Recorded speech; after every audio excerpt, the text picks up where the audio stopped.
સુરતના ચોટા બજારના દબાણના ન્યુસન્સને કારણે ભારે પરેશાન.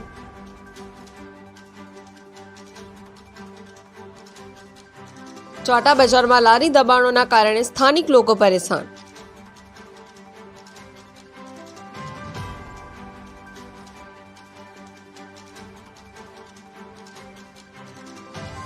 સુરત જનરલ હોસ્પિટલ દ્વારા ગૃહમંત્રીને લખ્યો પત્ર.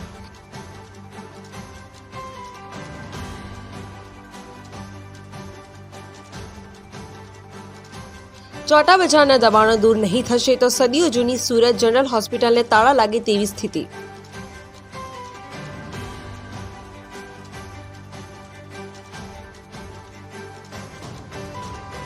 ન્યુસન્સને કાયમી ઉકેલ લાવવા હોસ્પિટલના પ્રમુખે ગૃહમંત્રીને લખ્યો પત્ર.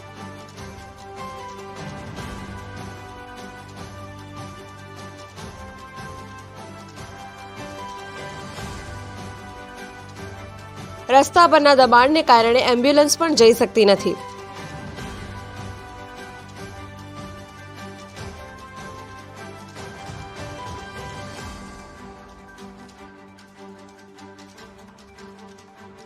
એમ્બ્યુલન્સને મુશ્કેલી થતા દર્દીના જીવનનો પ્રશ્ન.